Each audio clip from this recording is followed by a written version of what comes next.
welcome to Turn the Page, the official podcast of the Syosset Public Library.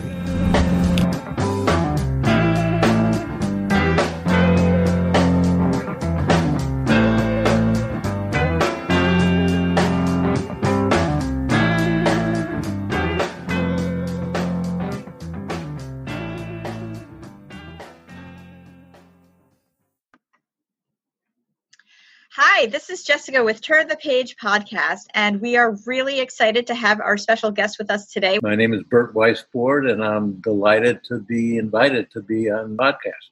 Thank you so much. You're a Long Islander, correct? I am. Iceland. Oh, awesome. Very good. We always like it when we have Long Islanders on the podcast. We have such a talented group of people who have kind of originated from this area. So it's always fun and cool when we bring it back home. So, Burt, we are here to talk about your book, Danger in Plain Sight, which was kind of... I want to get back to the fact that you have a background in Hollywood, because the novel was very cinematic and felt like you were reading an action movie, which was extremely cool. I went out to Hollywood in 1975 and produced movies. I didn't know anyone when I came to Hollywood, but I had this idea that I had discovered that you could finance a feature film full length for $9,600. That's what it cost for the screenplay in 1970. Wow. That was a Writers Guild minimum. And I went to writers that I loved and made these unusual deals with them where I was able to give them things that studios wouldn't give them, like make sure they had the first opportunity to do the rewrite, like make them producers. And anyway, it really worked out. I worked with great writers, and I produced movies until, for almost 12 years. And then I went to writing. So how did you make the transition? How did you make the leap from film to novels? And do you find that there's a lot of difference when you're doing one versus the other? Yeah, I mean, I think the reason that I made the change was because, movies are such a collaborative venture. And as a producer, you really don't have the final say. I mean, unless you're a very powerful producer. And it's also true with screenwriting. I mean, you have directors, you have stars, you have many other people who are making decisions. And I went first to writing a screenplay, and then I went from there to writing a novel because I felt like I wanted to do exactly what I wanted to do. Right. That's the real reason, was that I learned that. And, and it's such a pleasure to work on a novel because you're dealing with your own problems, not dealing with the problems of the actor or problems of the director. Or, as a producer, you do a lot of managing of other people's problems. And when you're writing, you're really managing your own. And I just love that. And I never looked back. I mean, I loved the time producing movies. I learned a lot. But I like even more writing novels. And, of course, when you write novels, you can also get inside people's heads in a way that you really can't when you write a screenplay or work on a screenplay. That's very true. So in this particular novel, which again, I said, it reads like you're watching an action film. It was really very cool. So your main character is Callie James? Yes. And she is living her life. She owns a restaurant in Seattle, or she owns restaurants in Seattle. She has her 13-year-old son with an estranged ex. She likes things a certain way. She doesn't seem to like to get into any trouble, but her past comes back in the form of her ex, Daniel, who is sought after by the bad guys. So how did you kind of come up with her story? We'll get to Cash later because I loved him. I have all sorts of thoughts about their relationship and their just kind of where it starts in the beginning of the book and then where we get to, which I don't want to give away. But how did you begin coming up with Callie and her story? First of all, I love restaurants, and I've written about restaurants in a lot of different contexts. And I know a lot of restaurateurs who are just wonderful in their restaurants, and they're very capable of being social, of being gracious, of making people comfortable, and they don't do very well outside of the restaurant. And I was interested in that kind of dynamic, in a person who had really, in a way, Callie hides out in her restaurant. She doesn't live a life. She was very hurt by her ex, and the restaurant is everything for her. And right. She lives and breathes, for the restaurant. And when her ex shows up, that's when the trouble starts, because she can't really turn him away. She tries, and it doesn't work out. And you did a very good job of describing the book, so I'm not going to say anything else. Yeah, I don't want to say anything else because I don't really want the people listening to really pick up. I don't want to give them any spoilers because it was incredibly fun to read. And I do think, the restaurant for Callie, it was almost like her costume. Like she was the restaurant. And like you were saying before, I guess almost with writing versus producing, like she had total control over it. It was how she presented. It was something she could take pride in. She didn't have to worry about anything else except for her 13-year-old son, who seems, like a good kid. But then again, Daniel comes back and he just messes everything up.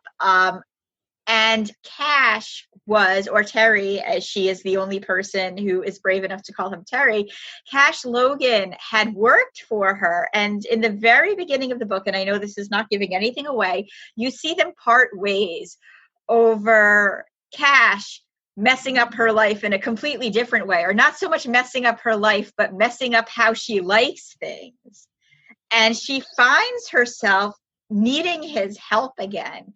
And the two of them just bring out such interesting things within one another. Were you like picturing this as an action movie? Were you bringing some of your expertise from Hollywood as you were writing it? I guess my question is, do you see it as a screenplay in the future? You always hope, or at least I always hope, that the books will become movies. It's very hard and very unlikely. Right. And no, I don't write it thinking as a movie, although my formative writing skills were with movies, so I can't help but I do a lot of description of where you are in the book, because I know that you can't see it on the screen, and I want people to really know what it looks like. It's an asset to the writing. It really is. It really helps set the scene. I mean, when you're in Seattle, you could like smell Seattle. You feel it, and then when they leave Seattle to other places, it's very well done. Well, thank you. I would like to go back to Cash for a second, though. Sure. You put the prologue of the book is him smuggling netsuka, which is what the Japanese kimonos, the way they hold things, and they're ivory. Yeah. And of course it's illegal, and he's smuggling through some of her vegetables that come from Vancouver, I guess, and she catches them, and it's not like that a terrible thing. Nobody's hurt. Nobody, it's not malicious, but it sort of defies her rules. I mean, she has very strict rules about her restaurant and what's okay, and there's nothing okay about smuggling things in her restaurant. And she calls the police, and she gets them into huge trouble. And then 2 years later, when her husband shows up and he's in real danger, her ex-husband, he's the only one, Cash, the only one that she can think of who might be able to really help her. So right. she goes back and finds him where he's a bouncer at a pretty seedy little nightclub. And it's a very unholy alliance. I mean, the two of them agree to try to solve this problem, and she pays him a lot for it, and he's taking advantage of her in a way. And then things evolved far more quickly and more intensely than either of them had. Yeah, I think that that's one of the things that surprised me, was that Cash, there, like, he was vulnerable at times. And that's not what you expect. And it was almost like I don't want to say it was comical in the beginning when, like, he's like, no, Callie, it's fine. It's fine. No, nobody needs to know. And she's like, what do you mean it's fine? You can't do this. I'm going to call the cops. No, it's cool. You don't have to call the cops. It was interesting. And it was a little bit funny. And you're just like, oh no. And then when she comes back to him again, and she's like, so I know you kind of hate me, but I need your help. It was good to see them develop. And yeah, like I said, I mean, like, the bad guys are certainly more, you think you're like, oh no, Cash, it'll be like one and done. Nope. he was vulnerable at points. And I thought that was a really interesting touch for a character like him. Well, I really had fun, and you put your finger on it. The dialogue between them, the conversations between them early on and all the way through really go fast, and they're both smart, and they're both so different, and they both are right about many things and wrong about many things. And Cash is a guy who, is usually giving more than he's getting. And right. With Callie, it's different. With Callie, she's really, in her way, questioning everything, talking to him about everything, and making him articulate things in ways that he's not used to. And it's a very interesting dynamic. And they both get hurt early on in the book, and they're both vulnerable. And that's part of what's interesting about their relationship and interesting about the story. Do you enjoy watching and reading thrillers yourself? What are some of your favorites? Oh, there's lots of, golly, that's always a hard question because there's lots of books that I love. One of the very first thing I did when I was a movie producer was I went to Ross MacDonald, the mystery writer, and he wrote his only screenplay. And so working with him, and I don't know if you know his books, but it's the Lou Archer series. And Lou in Danger in Plain Sight, the son, is named after... I was just going to say, there's got to be some sort of tip of the hat there, because I thought it was really, really cute. His name was Lou, Lew, and then when you said that, I was like, aha, it is. That's exactly it. But I love Ross MacDonald's work. I love Scott Turow. I mean, that's not really a traditional thriller, but it has a lot of those elements. I mean, there's a lot of people that have influenced me, and that I love their writing. I don't seek to write like anyone else. I mean, I try to find my own voice. It was very good, and I hope, because I noticed on the cover it said a Callie James thriller, that maybe we'll be seeing more of Callie and Cash in the future. Do you have any plans to write it as a series? The Corey Logan books were a trilogy. I'd actually like to write 3 Callie James and Cash books. And then I'd like to go back and write more Corey Logan books. I just don't have enough time to do all of it. Of course. So are you working on anything at the moment, or are you just kind of letting things settle? It's been a very busy time for me because I'm self-publishing Danger in Plain Sight. And that was a decision because I worked with a publisher on my first 4 books, and I've actually developed a good relationship with him, and he's supporting me in doing this. But I'm also reissuing all 4 books. So we are publishing 5 books this fall.